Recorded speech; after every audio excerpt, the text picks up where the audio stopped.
Om Vakratunda Mahakaya Suryakoti Samaprabha Nirvignam Kuru Me Deva Sarvakaryeshu Sarvada. Om Shri Mahaganapataye Namaha. Om Shri Gurubhyo Namaha. Harihi Om Sadashiva Samarambham Shankaracharya Madhyamam Asmadacharya Paryantam Vande Guru Paramparam. Asmadgurubhyo Namaha. Shrutismritipurananam Alayam Karunalayam Namami Bhagavatpadam Shankaram Lokashankaram Shankaram Shankaracharyam Keshavam Badarayanam Sutra Bhashyakritau Vande Bhagavantau Punah Punah Ishwaro Gururatmeti Murti Bheda Vibhagine Vyomavat Vyapta Dehaya Dakshinamurtaye Namaha. Om Shri Medha Dakshinamurti Swamine Namaha. Om Sahana Vavatu Sahana Bhunaktu Sahaviryam Karavavahai Tejasvinavadhitamastu ma Vidvishavahai. Om Shanti Shanti Shanti. Harihi Om Shri Gurubhyo Namaha. Harihi Om. Om Parthaya Pratibodhitam Bhagavata Narayanena Swayam Vyasena Gratitam Purana Munina Madhye Mahabharatam Advaitamritavarshiniam Bhagavatim Ashtadashadhyayinim Ambatvamanusandadhami Bhagavad Gita Bhavadveshinim Yam Brahma Varunendra Rudra Marutaha स्तुन्वन्ति दिव्यैस्तवैः वेदैः साङ्कपदक्रमोपनिषदैः गायन्ति यं सामगाः ध्यानावस्थिततद्गतेन मनसा पश्यन्ति यं योगिनः यस्यान्तन्न विदुःसुरासुरगणाः देवाय तस्मै नमः. Namaste once again everyone. Namaste Guruji, Pranam. Pranam, Namaste. Okay. So we are in the 24th sloka. So let us chant. Aham hi sarva yajnanam Aham hi sarvayajnanam Sarvayajnanam bhokta cha prabhureva cha bhukta cha Bhoktasya prabhureva cha Prabhurevacha natu mam abhijanante natu Natu mam Mam abhijananti Abhijante tatvena tasya vantite. tattvena Tatvenam tacchavanti te. Tattvante. Good. So Lord Krishna is dealing with the topic of Sakama Bhakti and Nishkama Bhakti from this verse number 20 to 29. And Krishna is not against Sakama Bhakti. Because according to the Shastra, Sakama Bhakti is a legitimate form of Bhakti and is accepted and supported in the scriptures for the attainment of Artha, Kama and Dharma Purusharthas. The only limitation of Sakama Bhakti is what? It's an obstacle to spiritual growth. So Sakama Bhakti will not bring a person down in the spiritual path, but it will not help him in progressing also. So the person will be in a sort of a spiritual stagnation. And that is why, we divide the karmas into three types. Satvika, Rajasa and Tamasa. Satvika karmas are those which will elevate the person spiritually. Tamasa will bring down the person spiritually. Rajasa is that which will not take up also, which will not bring down also. It will keep the person in, as I said, spiritual stagnation. A person will be getting the material result, through Sakama Bhakti, no doubt about that. So, Sakama Bhakti is a form of Rajasa Bhakti only. It will give material benefit to a person, but it will be an obstacle to spiritual growth. Therefore, Krishna does not say that you should straight away give up all the Kamya karmas, because many people may find it difficult to give up Kamya karma, because for even mundane things, they have been resorting to Sakama Bhakti. They do puja for children's school admission, some puja, japa for curing diseases, some special visits to some designated temples for settling the marriage of their children, even for promotion in office. You go to any this astrologer, he will first see your this chart, jatakam, horoscope, and point out that there are so many doshas there, so many obstacles are there. And then he will say, you go to this temple, do this puja, do that puja, and all that he will advise you. All that come under Sakama Bhakti only. Yes. Mobile and wallet is not called. Mute, please. Postcode ಇಟ್ಕೊಂಡಿದ್ರೆ I think I will have to mute. When somebody is talking, you can't hear. I'm sorry, ma'am. No, that's okay. So as I was saying, we take a vow to go to Tirupati for a particular purpose. Many such vows are there. Some people, they have got some dosha, they'll say, go to Kadahasti temple. So a grihastha will have a lot of duties to be fulfilled. And when there are a lot of obstacles, certainly there will be a tendency to approach the Lord, and there is nothing wrong with that. So Kamya karmas are there, which are inevitable, especially for a grihastha. And therefore, as I said, Krishna does not say one should drop all of them all of a sudden. But the aim should be very gradual transformation. We have to gradually grow out of Sakama Bhakti. How will we do that? The more you realize that whatever obstacles that you are facing in your life, they are all a result of your own past karmas. And Ishvara or Bhagavan have got a limited power only to sort of dilute some of those obstacles. They can't change that completely. So they've got some power, no doubt. Like every judge of the court has got some discretionary power, taking into account all the circumstances of the case. He will give the punishment accordingly, rather.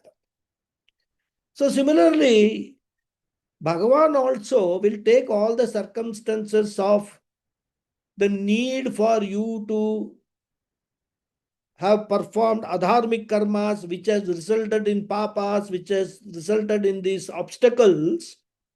So some little bit of adjustments he can do. And for that, prayers are very helpful. So our aim should be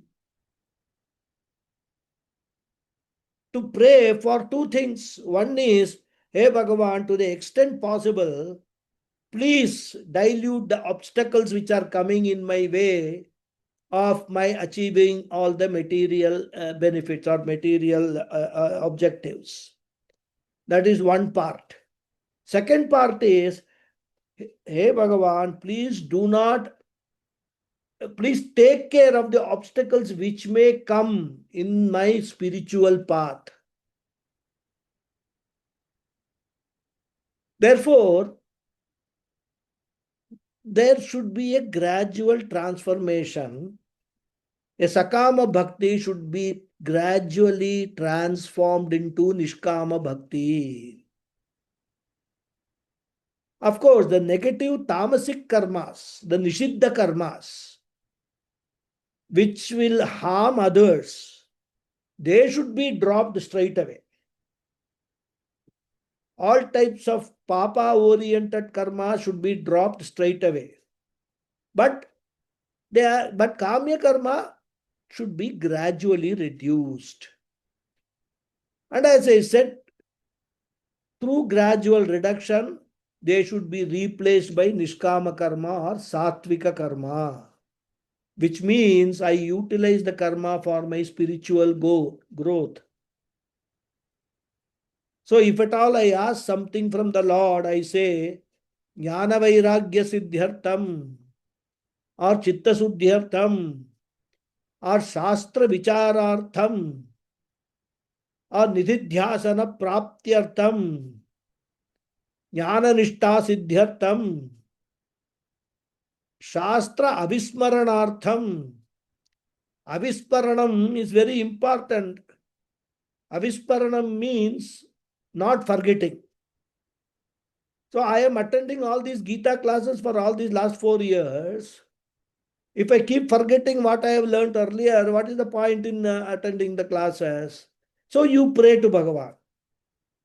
Shastra avismaranartham. Please bless me so that I don't forget all the teachings which I have received. So we can pray for all that. That all will come under Nishkama Karma. Such a bhakti is Nishkama Bhakti. And as I said in the last class, Nishkama Bhakti is not a desireless Bhakti. That we must note very carefully. Because the word Nishkama can be interpreted as desireless also. But that is not the way we have to understand the word Nishkama. In Nishkama Bhakti also there is a desire. But it is not a material desire. So Nishkama means freedom from materialistic desires. But there is a spiritual desire for undertaking any sadhana that promotes moksha. And even asking for help from Bhagavan so that I can pursue the spiritual sadhana. Even that prayer comes under spiritual prayer only. Just because you are seeking help, it does not become material. So ultimately, the classification of the karma into sakama or nishkama depends upon for what purpose you are seeking help from Bhagavan. We see Shanti Pata of Mundakopanishad. Mundakopanishad students know every class to beginning we chant that. And that is a common prayer for all Upanishads which belong to Atharvana Veda. What is that? A very simple prayer. Bhadran karne bhi shrunuyama deva hai. Let me always hear auspicious things with my ears. Bhadram pashyemaksha bhir yajatra hai. I have explained the meaning to the Mundokya Upanishad students, so I will not repeat. So the prayer is for what? Prayer is for keeping all my indriyas, my faculties intact, so that they can hear all good things, auspicious things, see auspicious things, think of auspicious things only. So all come under, this prayer will come under Nishkama Karma. You are not asking, give me a house, give me children, give me grandchildren, nothing. And we must note, Even asking for wealth, money, cannot be said to be materialistic, because it will depend upon for what purpose am I asking for wealth. After all, money is a means which can be used for spiritual purpose also, and of course material purpose also. So if I am asking for wealth so that I can do Panchamahayajnas, I can spend the money for noble causes, I can construct ponds and all these water pandals and all. I can do lot of annadanam. I can feed the poor. For that I am asking for money, I am asking for money for me to get chitta shuddhi. So even as I said, dana icha, I want to donate. They will all come under spiritual desire only. And therefore, we have to understand when we say kamya karmas or sakama karmas, we have to ultimately analyze what is a materialistic desire and what is a spiritual desire. And this can be known, as I said in the last class, only by knowing what our motive is. Any desire through which I want purity and jnanam, we can call it as nishkama bhakti, mumukshu bhakti. So this is one point we must understand. And then another important point is that in sakama bhakti, especially for materialistic desires, the rules of worship should be very strictly followed. We are seeing that in Mundaka Upanishad. The formalities are to be maintained.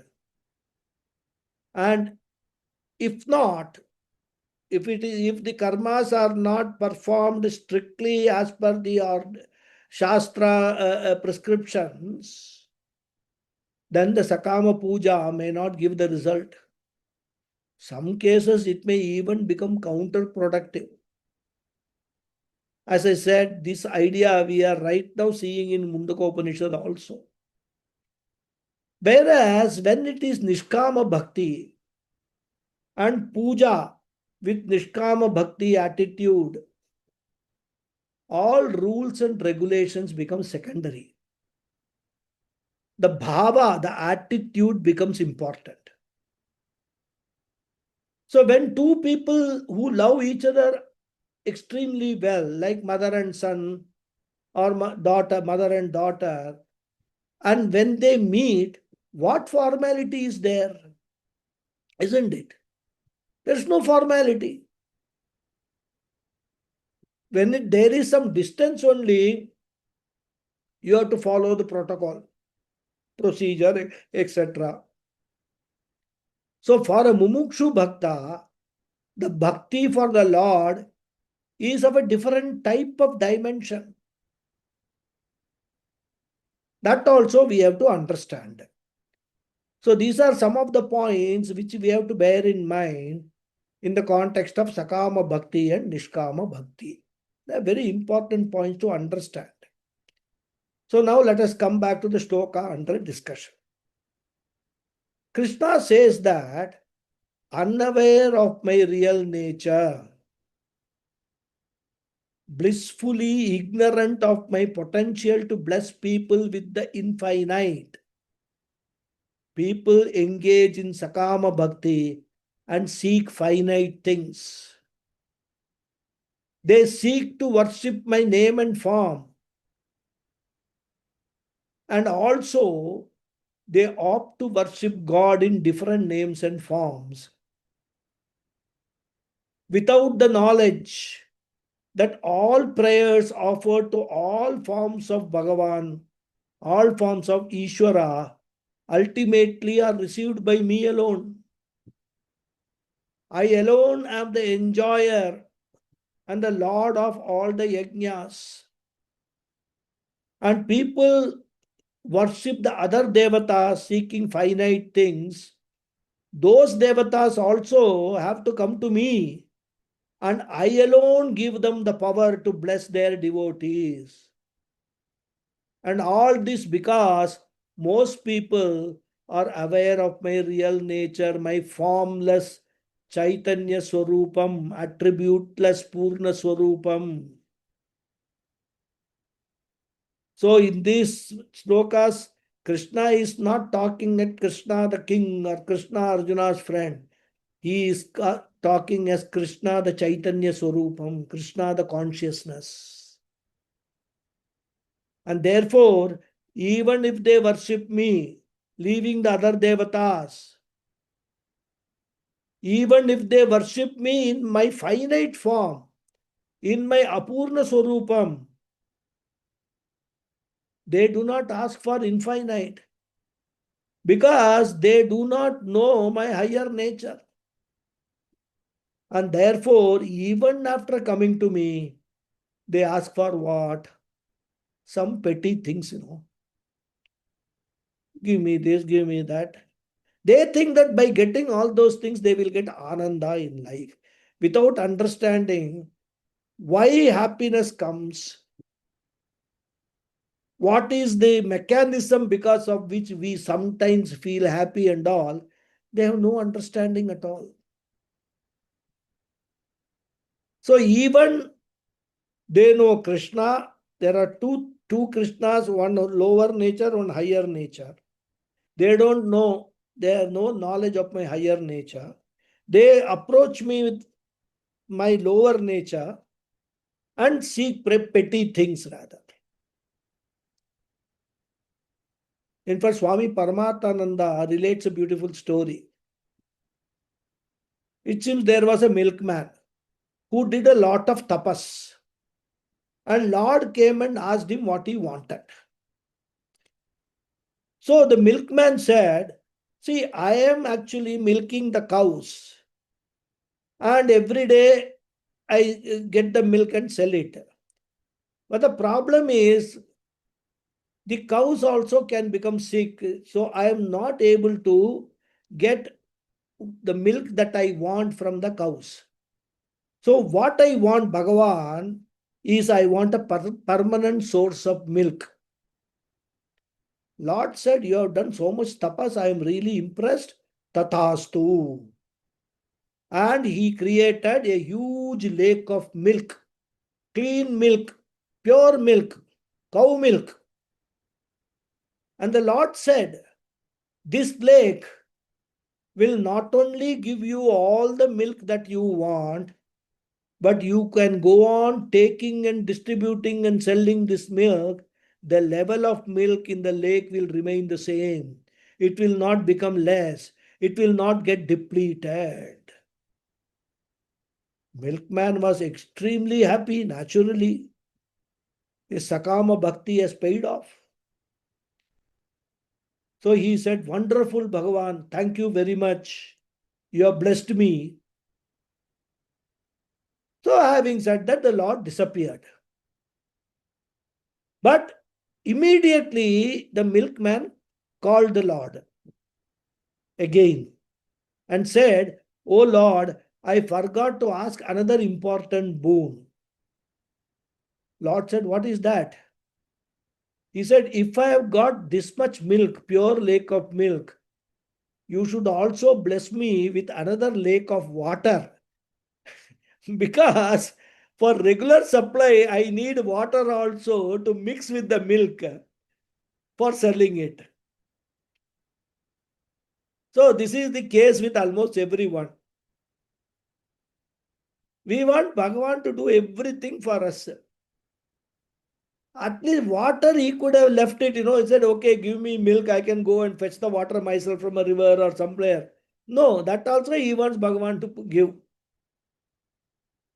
So here Krishna says, instead of asking Bhagavan for the infinite, We keep asking for finite things only. And that is our problem. That is our poverty of our intellect. And the Lord is ever willing to give His infinite free of cost. But still, we will ask for perishable, ephemeral things. Bhagavan says, my hands are in both pockets. One pocket there is infinite, in the other one I have got finite things. And whatever you ask, I am prepared to take out that hand and give it to you. But what people do? They do namaskara, ask for finite things only. So only one hand of mine is active. The other hand is almost paralyzed because I have never been able to use that hand to distribute the moksha from the moksha pocket. Nobody asks for moksha or infinite even by mistake.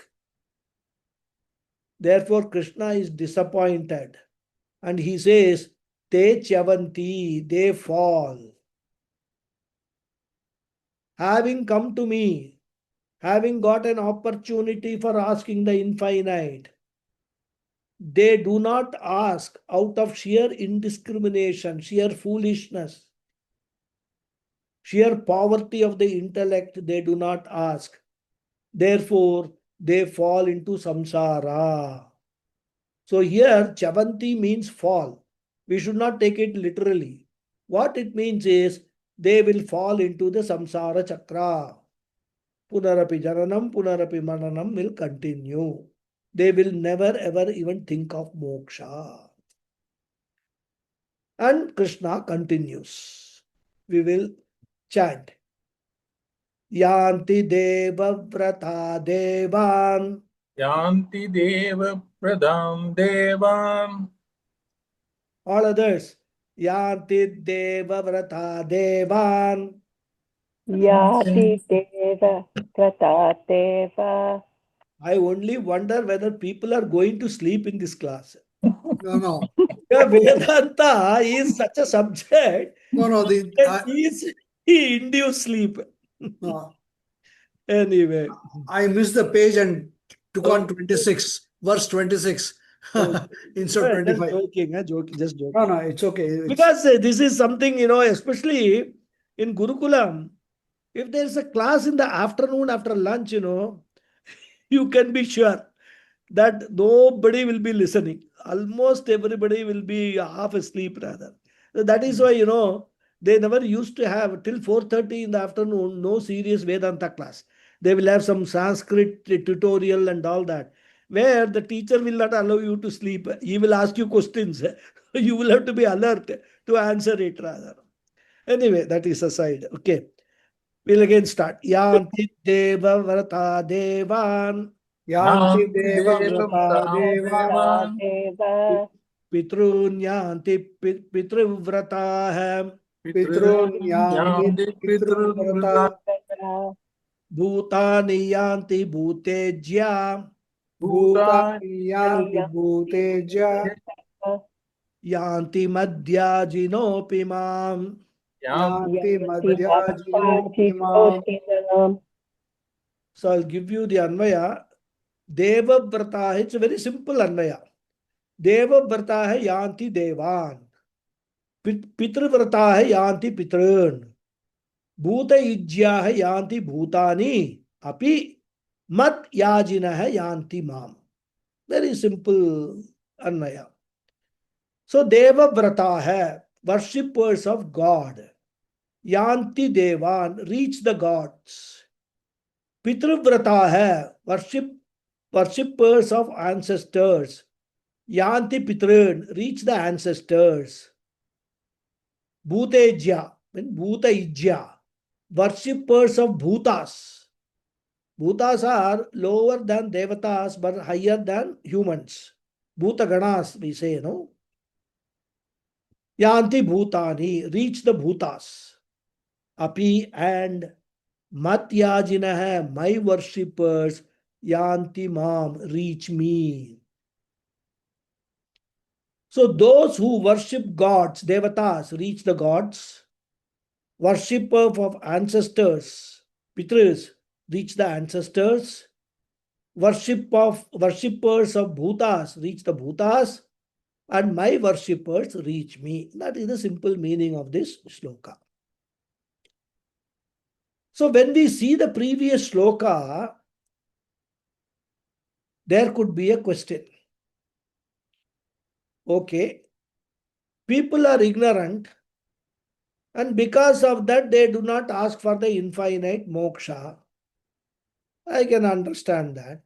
But what stops Bhagavan from giving them the moksha without being asked? After all, Bhagavan is Karuna Murti.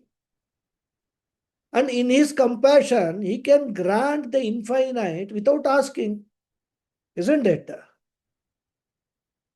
That is what parents do, isn't it? When they don't wait for children to ask for things.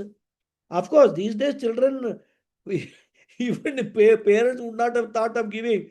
Children ask these days. But in my days and all that, that was not the case. We never dared to ask anything from the parents. So they will choose, okay, this is good for him, he'll give. Similarly, Bhagavan also can know, this person has taken a human birth. And moksha is possible only in this human birth. So let me give moksha. Even though this poor person, ignorant, he has not asked. But Bhagavan knows, whether we know or not, Bhagavan knows that moksha is the best gift. And therefore one may ask Bhagavan, oh Lord, even if we do not ask, why can't you give us moksha? Because you know better. You could have chosen to give moksha. And Krishna answers that question in this sloka. Krishna says that would not work because of two reasons. One reason is that in the human birth, the Lord has given us free will, which other jivas like animals and plants do not have. They have no choice as regarding living, and they cannot choose their goals. They are instinctively programmed to pursue certain basic things. They will pursue that, live, and they will die. Whereas a human being has got a free will. That means he can choose his goal, and he should choose his goal. God will not interfere in our choice because we are governed by the law of karma. Suppose without asking, God gives us something and that hurts us, we will say, oh God, I never asked for this. Why did you give it to me? That time we will reverse the whole question. First we will say, you please give me what you want to give. And you can then say, I never asked you. Why did you give it to me? It's like, in an organization, you have this, interview, promotion interview and all that. This is a real story I'm telling you. Not with me, with somebody whom I know. So this fellow was in interview with his boss and all that. And so they said, the boss asked, what do you want? And this fellow said, 3 years I'm not getting increment. So I'm looking forward for a good increment. I've done very well and all that. So the boss said, okay, we will consider it. Then what happened was, a letter came. This fellow got the increment. And along with that, another letter transferring to a place which was terrorist infested at that time. But basically, he was transferred to a place in Punjab. Actually, it was a promotion. He was made the in charge of the entire Punjab region he was in the sales. So he was made sales in charge. But this fellow did not want to go to Punjab because of the terrorist family and all that. I'm talking about an old story when Punjab was in the grip of terrorists. So then he went to the boss and asked, I asked you for increment. You gave, thank you very much, but I never asked for a transfer. Why did you give me transfer? This is the human psyche. So, God will not interfere in our choice. God's role is what? Giving us information of what our goals are available, which goal can be reached by which path. And if you refuse to use your choice, it indirectly means that you do not want to utilize the privilege of human birth.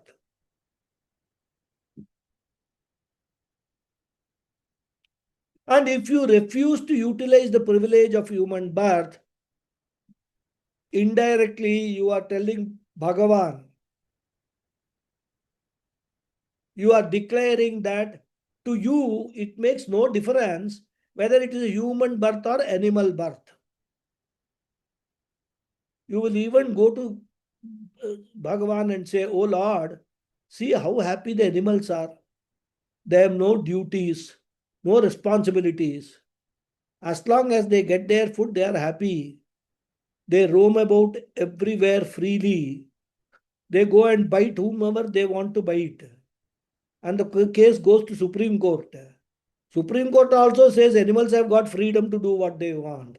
So all those kind of things Bhagavan will assume if you are not choosing your goals. Or if you choose the goal, Bhagavan understands that you are very happy with animal life also. And you will say, "See, Bhagavan, as a human being, I've got so many responsibilities and I have to fulfill them. Therefore, I face so many challenges in life. My health gets spoiled.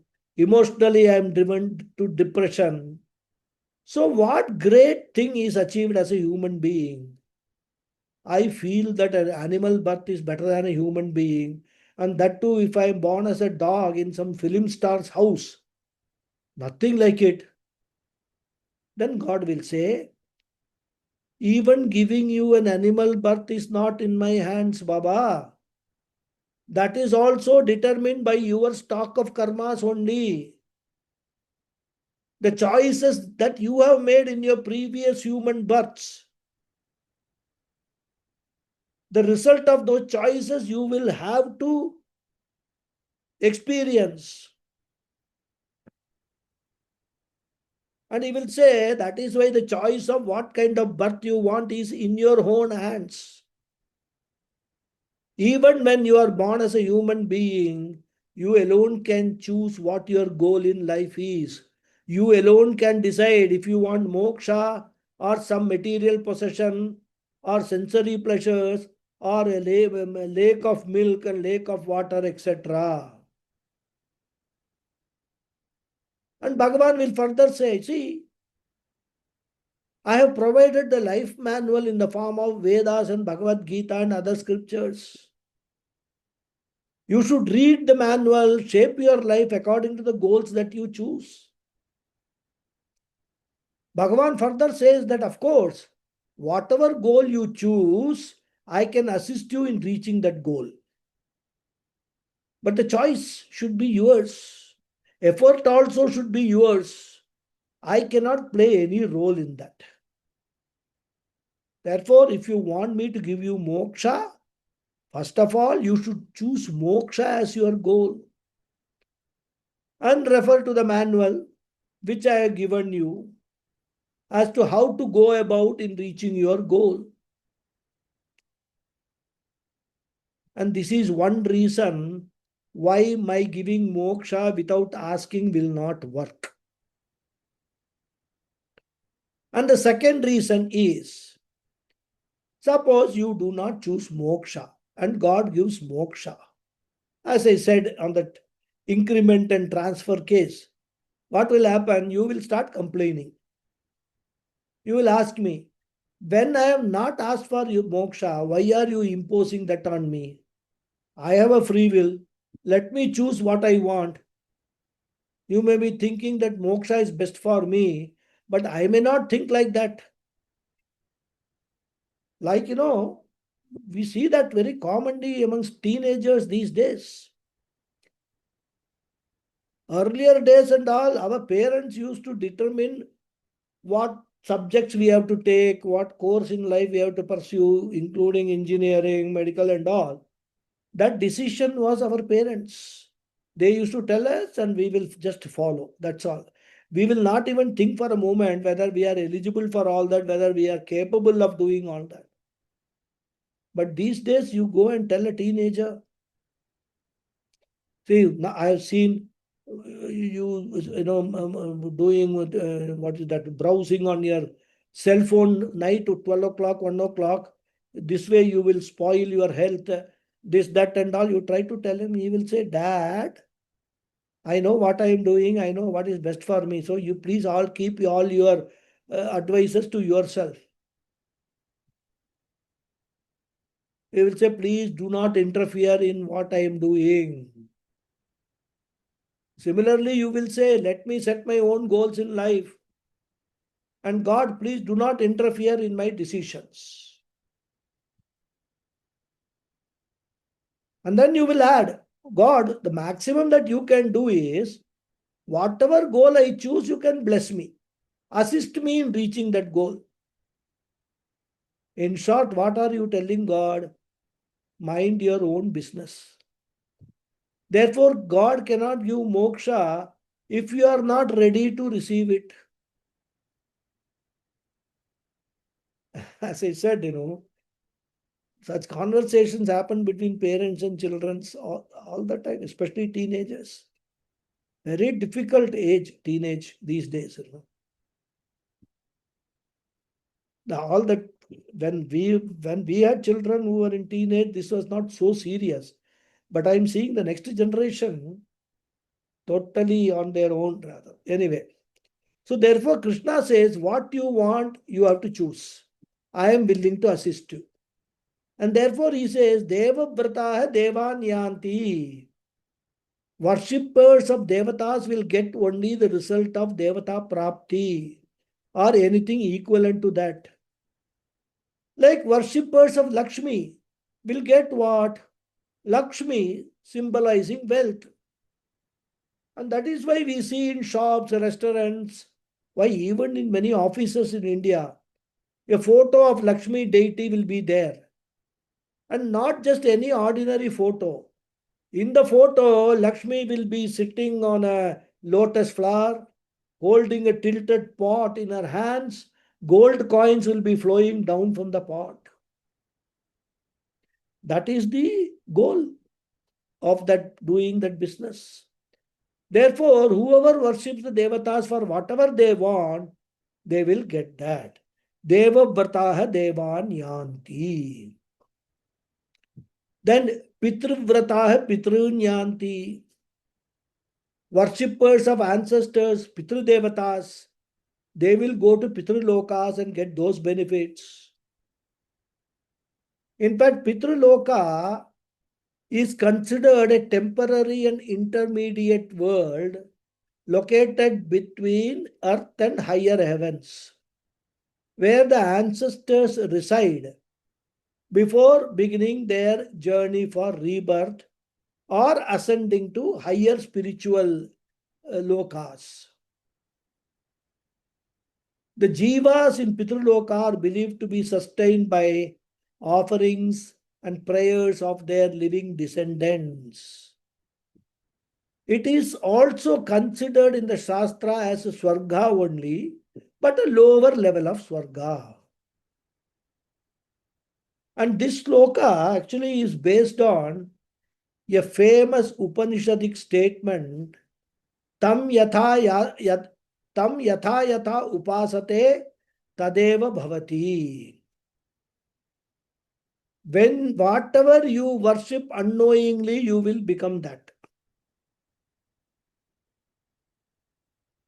There's one more Upanishadic statement, yad bhavam tad bhavati. So we have got two statements which state what Krishna is telling in this sloka. That's why in our tradition, we want to present good heroes to our children. That is why we narrate stories from Puranas, Itihasa to them, to children, and inspire them with noble heroes. Because when the children are attracted by such heroes, they will be thinking of them. And therefore, unknowingly, their character is also imbibed with those heroic thoughts. Because as you think, you become. So you become. And this holds good even for children who are watching gun-toting Hollywood heroes. And we are seeing the results with shootings every day in the US, isn't it? Schools have become, shooting centers. So, Pitruvrataha Pitrun Yanti. Then Bhutejyaha Yanti Bhutani.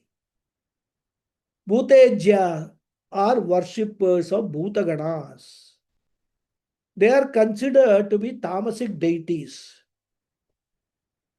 And there, various names are there. Bhuta Preta Pishacha hai, Yaksha, Yamarupa, Rakini, Dakini, etc. Some of these devatas are worshipped by going to Shmashanams, cremation ground. In fact, many black magic people worship such devatas also, who practice black magic. What will happen to such people? They will end up becoming such bhutas, bhutaganas. So worship tamasic deities, attain tamasic goals. Worship rajasic deities, attain rajasic goals.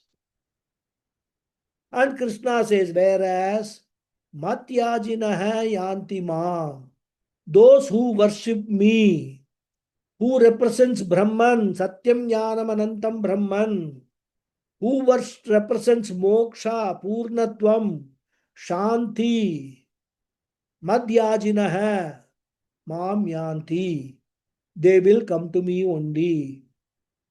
Me representing what? Moksha itself. And therefore, the message Krishna is giving is choose your goals in life very carefully. First of all, you must choose a goal. These days, that is a big tragedy.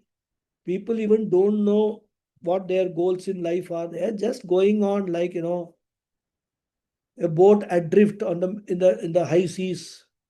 Wherever the wind blows, the boat will go. They have no oars. Nothing is there. They're relaxing and they think they are enjoying and all that, without realizing that there could be one big wave which will come and toss the boat and they will drown in samsara. So first of all, choose a goal and be careful in what goal you are choosing. You have an option between finite and infinite. And if you choose infinite goal, you have to worship me in my Swarupa. Chaitanya Swarupa means what? You have to undertake Shravana, Manana, Nididhyasanam, Sadhanas, and then you will get moksha. This is the message Bhagavan is giving. And Krishna continues. So we will chant. Ready, everybody? I think I should have a bell. Yes. Ring the bell, then everybody should unmute themselves. Okay. Okay, we will chant. Patram pushpam phalam toyam. Patram pushpam Patram phalam pushpam toyam. phalam toyam. One more time. Patram pushpam Patram pushpam toyam. phalam toyam. Only one or two Patram voices I am pushpam hearing. phalam How many toyam. people are in the class? 10 people in the class. So, but I am hearing only two voices. Patram pushpam phalam toyam. Patram Patram pushpam pushpam phalam phalam toyam. toyam. That is better. Yo me bhaktya prayachate. Yo Yo may me Me bhaktya bhaktya prayachate. prayachati. Tadaham bhaktyupahritam. तदहं Tadaham भक्तिं bhaktyupatam. Ashnami prayatatmanah. अश्नामि Nami प्रयतात्मनः prayatatmanaha. Very good. So I'll give you the Anvaya. Bhaktya yah me prayachati. Patram pushpam phalam toyam. Tad bhakti upahritam. Prayata Atmanaha Aham Ashnami. Bhaktya, with devotion, Yaha, whoever, Me Prayachati, offers to me, Patram, a leaf, Pushpam, a flower, Phalam, a fruit, Toyam, or even water, Tad Bhakti Upahritam, that devout offering, Prayata Atmanaha, of the pure minded one, Aham Ashnami, I accept. So, very important sloka for us to understand one more aspect of bhakti. So, here he says, with devotion, whoever offers me even a leaf, a flower, a fruit, or a water, that devout offering of the pure minded one, I accept. So, as we are seeing in the scriptures, both Sakama Bhakti and Niskama Bhakti are talked about. Sakama rituals are also talked about. Niskama rituals are also talked about. For example, Sandhya Vandanam is a Nishkama ritual. It is purely meant for spiritual progress, Chitta Shuddhi, Guru Prapti, Jnana Prapti, Moksha Prapti. Whereas yagas like Putrakameshti Yaga is meant for what? Putra Prapti, which is what Dasharatha performed. So both types of rituals are there. And we observe one principle. Depending upon the result that we want to achieve, there are rigors, rules, regulations in performing the rituals. If you want a particular result, the scriptures point out that you have to do this puja in this manner. The time of puja is prescribed, the place of puja is prescribed, deity is prescribed, Naivedhyam is prescribed, even dress is prescribed. How many priests should be there is prescribed. How much dakshina should be there is also prescribed. You cannot say, I will do it the way I want, and also I will give dakshina as per my choice, and then expect the result that you are praying for. You can't do that. Everything is fixed and you have to obey the rules.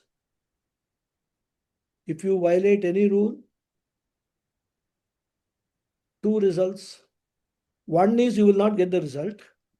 Otherwise, you have to do immediately a prayashchitta. But then not all karmas have got this prayashchittam remedy. For some of the violations, the prayashchittam is that all your properties you have to give as dakshina. We see it in Kathopanishad. What a terrible prayashchittam. In fact, Kathopanishad starts with this. Nachiketa's father is giving up all the properties as dakshina. And the higher the result you expect, the more complicated the karma becomes.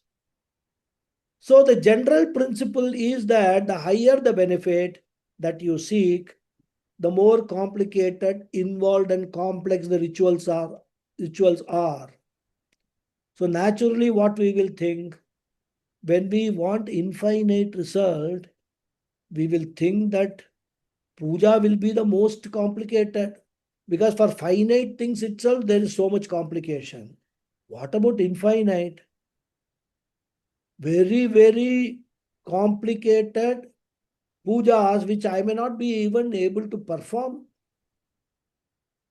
So Krishna steps in and says, my dear, the beauty is when you want the highest result, the puja is least complicated.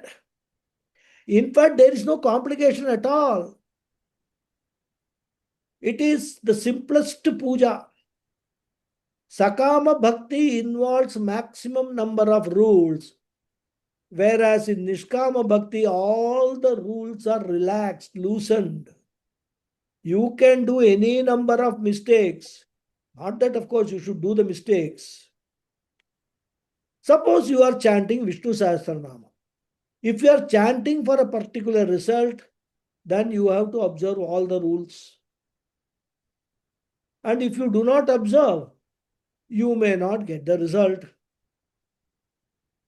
And as I said, sometimes it could be even counterproductive.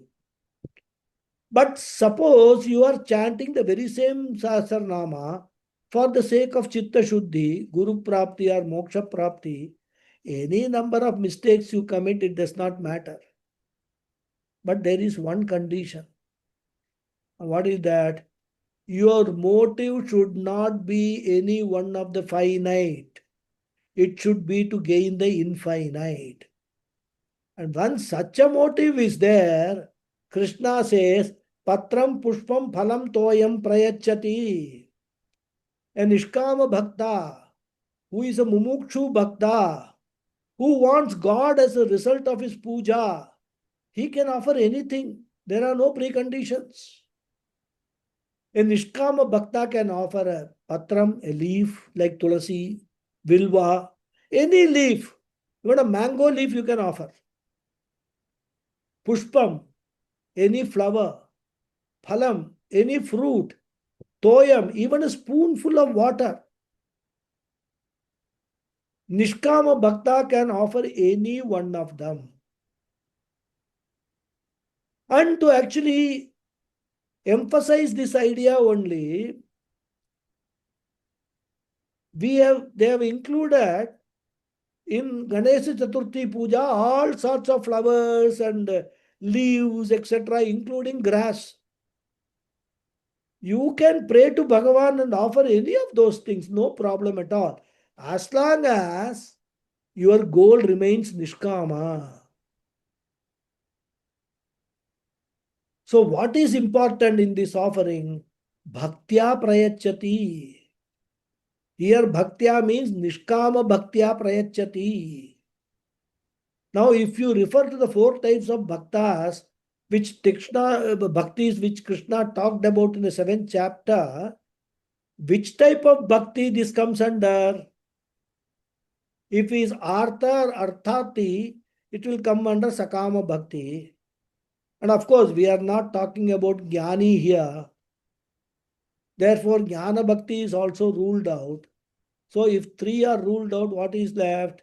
Jignasu Bhakti, Mumukshu Bhakti. Who is an Ajnani, all right. But who is Samsari, all right. But who wants liberation or God.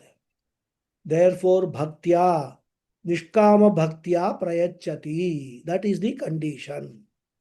Bhakti, Bhavana is most important. And Krishna says, Prayataha Atmanaha. Such a person is a person of purified mind. What is purification of mind here? That is simple. It does not have desire for finite goals. That is the purity. Raga Rahitaha, Dvesha Rahitaha. Nishkamatvam is the purity. So Prayata Atmanaha. Prayatam means Shuddham. Atma means here the mind. Manaha. Atma is not Sachidananda Atma. It is the mind. So Prayata Atmanaha means Shuddha Chittaha. So he has got such a Nishkama Bhakti. When he offers these things with such a Nishkama Bhakti, Aham Ashnami, I receive that offering, I accept that offering. Even though it may appear to others as a very inferior offering. What is this? You are doing this puja and all just offering one drop of water.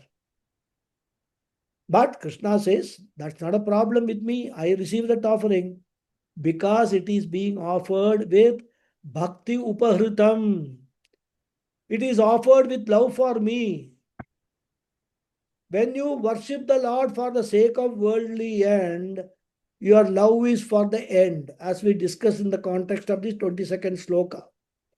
That is the human nature. We are always focused on the end, and the means are only secondary. Nobody loves the means, everybody loves the end only. In fact, we have seen that people are ready to adopt any means, even adharmic means, to attain their stated ends. So when God is the means and anything else is the end, my real focus is on the end and not the means. Whereas when God is the end and the Patram Pushpam are the means, it does not matter. Your love for me, Krishna says, is not a fake love. If it is a real love, I will accept whatever you are offering. Stop here. I've already overshot by 2 minutes because I wanted this theme to complete. So I will say the prayers. Om Purnamadav Purnamidam Purnat Purnamudachyate Purnasya Purnamadhaya Purnameva Vasishyate Om Shanti Shanti Shanti Harihi Om Shri Gurubhyo Namaha Harihi Om. Dhanyavad hai everyone. Thank you very much, Guruji. Namaskaram. Namaskaram. Thank you. Thank you. Hari Om. Raghuji, Huh. you are talking about transfer to Punjab. Transfer to Punjab. Punjab, yeah. It happened to my elder brother. He was working in Asian Paints. And Datta Samant entered the company and strike was going on. He was in the HR department. But Okay. the general manager came home to Dombivli and asked them to come to class office and all.